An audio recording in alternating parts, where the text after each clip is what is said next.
pessoal, o que eu gostaria de passar para vocês é o seguinte, é uma matéria que acabou um amigo aqui me enviando, eu achei muito legal. Então eu estou querendo sempre que as pessoas que me mandam alguma coisa interessante, eu passo para vocês. Então eu tenho aquela sensibilidade de ver que eu acho que é alguma coisa que todos devem saber. Hoje eu acho que toda informação ela é importante para o ser humano crescer. Você não pode desprezar determinadas coisas, você não pode desprezar determinadas histórias que às vezes alguma pessoa vem te contar. O que eu tenho notado na minha vida até hoje, eu acho que todo mundo é um contatado, né? Todo mundo tem um contato com alguém, tem um contato com alguma coisa fora de nós, fora da nossa órbita terrestre, né? Que a gente subentende, né? Porque a nossa vida não é só materialidade, né? Existe todo um tempo, um aparato, acredito, fantástico, para que possa ver a nossa existência aqui nesse planeta. Quando a gente começa a pensar em torno disso, a gente vê o quanto é grandioso tudo isso, o quanto é legal a gente poder estar participando num mundo onde o esclarecimento está dia a dia nos colocando na cabeça determinadas informações, trazendo novidades, trazendo mistérios, coisas misteriosas, porque existem tantas coisas hoje, gente, em termos assim misteriosos, que a gente não consegue entender.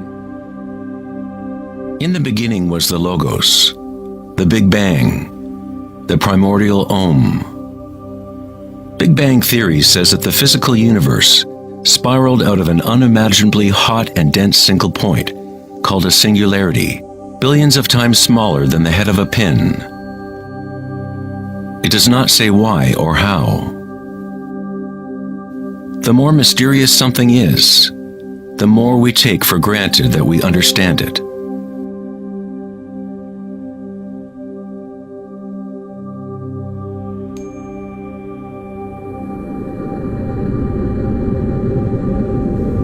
It was thought that eventually gravity would either slow the expansion or contract the universe in a big crunch. However, images from the Hubble Space Telescope show that the universe's expansion seems to be actually accelerating, expanding faster and faster as it grows out of the Big Bang. Somehow, there is more mass in the universe than physics predicted. To account for the missing mass, physicists now say that the universe consists of only 4% atomic matter, or what we consider normal matter. 23% of the universe is dark matter, and 73% is dark energy, what we previously thought of as empty space. It is like an invisible nervous system that runs throughout the universe, connecting all things.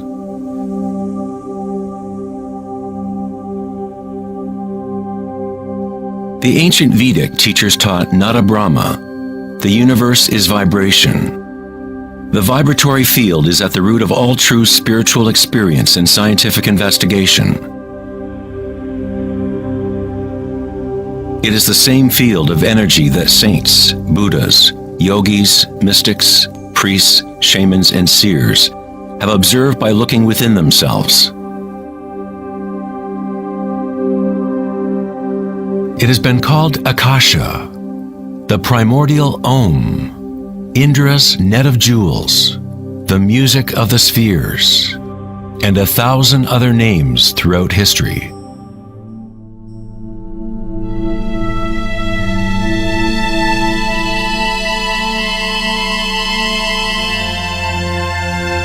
It is the common root of all religions.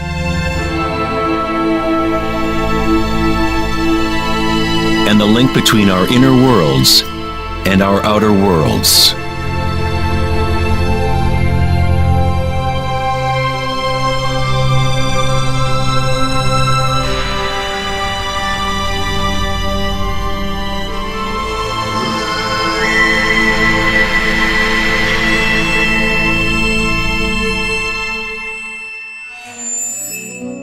In Mahayana Buddhism in the 3rd century, they described a cosmology not unlike the most advanced physics of modern day. Indra's net of jewels is a metaphor used to describe a much older Vedic teaching, which illustrates the way the fabric of the universe is woven together. Indra, the king of the gods, gave birth to the sun and moves the winds and the waters. Imagine a spider web that extends into all dimensions. The web is made up of dewdrops, and every drop contains the reflection of all the other water drops. And in each reflected dewdrop, you will find the reflections of all the other droplets. The entire web in that reflection, and so on to infinity. Indra's web could be described as a holographic universe, where even the smallest stream of light contains the complete pattern of the whole.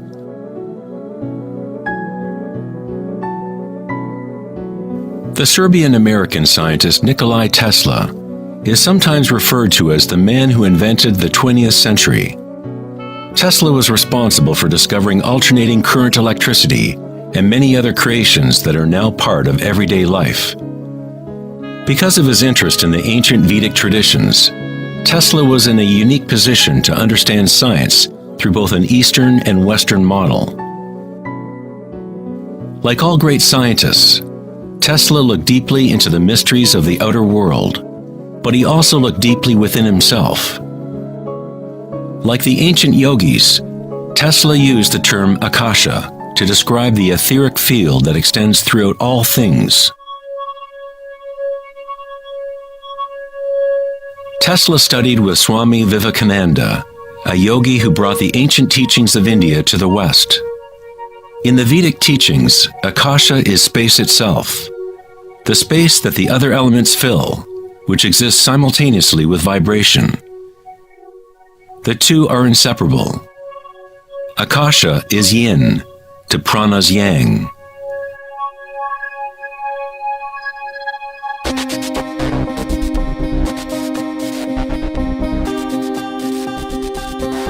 A modern concept that can help us to conceptualize akasha, or the primary substance, is the idea of fractals. It wasn't until the 1980s that advances in computers allowed us to actually visualize and reproduce mathematically the patterns in nature. The term fractal was coined in 1980 by mathematician Benoit Mandelbrot, who studied certain simple mathematical equations that, when they are repeated, produce an unending array of changing mathematical or geometrical forms within a limited framework. They are limited, but at the same time, infinite. A fractal is a rough geometric shape that can be split into parts, each of which is at least approximately a reduced size copy of the whole pattern, a property called self-similarity. Mandelbrot's fractals have been called the thumbprint of God.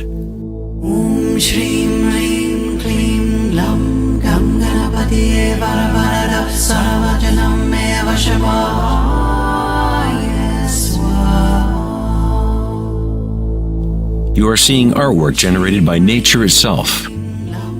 If you turn the Mandelbrot figure a certain way, it looks sort of like a Hindu deity or Buddha. This figure is being termed the Buddha-bro figure.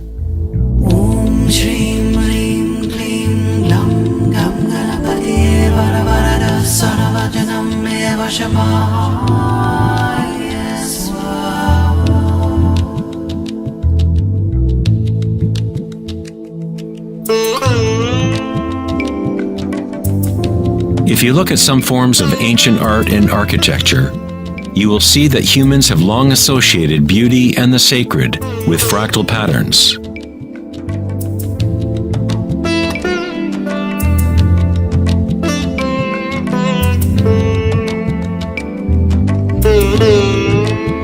Infinitely complex, yet every part contains the seed to recreate the whole.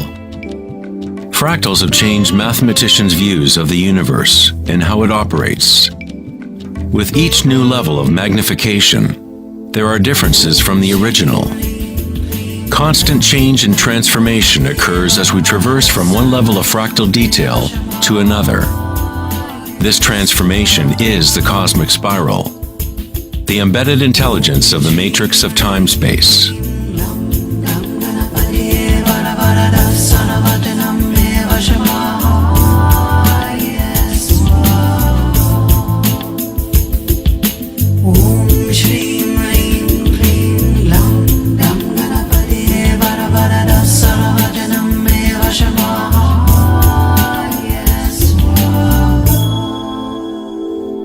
Fractals are inherently chaotic, full of noise and order. When our minds recognize or define a pattern, we focus on it, as if it is a thing. We try to find the patterns we see as beautiful, but in order to hold the pattern in our minds, we must push away the rest of the fractal.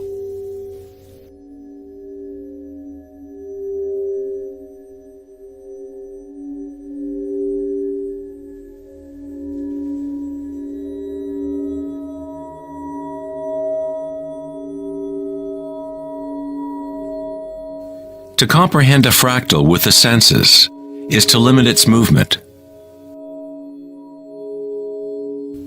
All energy in the universe is neutral, timeless, dimensionless. Our own creativity and capacity for pattern recognition is the link between the microcosm and macrocosm, the timeless world of waves, and the solid world of things. Observation is an act of creation through limitations inherent in thinking.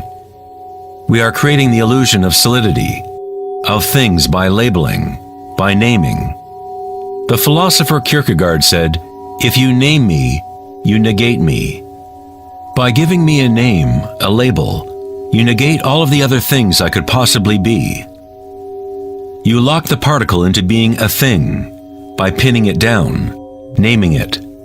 But at the same time, you are creating it, defining it to exist.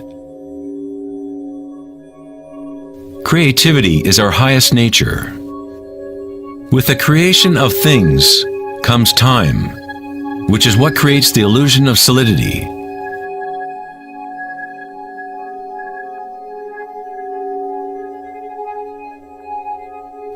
Einstein was the first scientist to realize that what we think of as empty space is not nothing.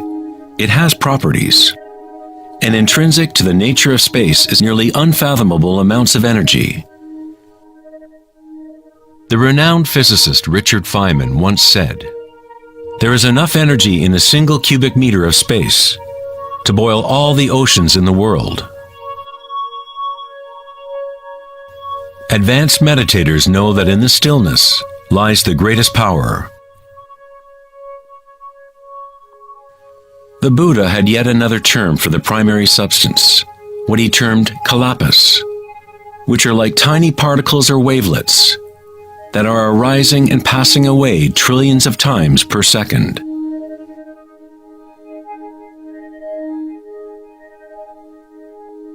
Reality is, in this sense, like a series of frames in a holographic film camera, moving quickly so as to create the illusion of continuity. When consciousness becomes perfectly still, the illusion is understood, because it is consciousness itself that drives the illusion.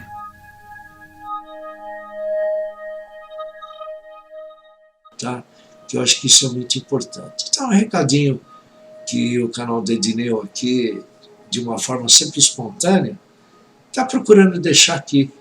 Eu espero que vocês deixem seus comentários e quem sabe oportunamente. Então eu agradeço a todos, espero que vocês tenham gostado. Procure comentar, né? Procure deixar comentário, deixe seu like. Procure também, quem não conhece aqui o canal, procure se inscrever no canal. E eu só posso agradecer, tá bom? Então, gente, um abraço e tudo de bom. E que eu deixo aqui um beijo no coração de cada um de vocês, ok? Tchau!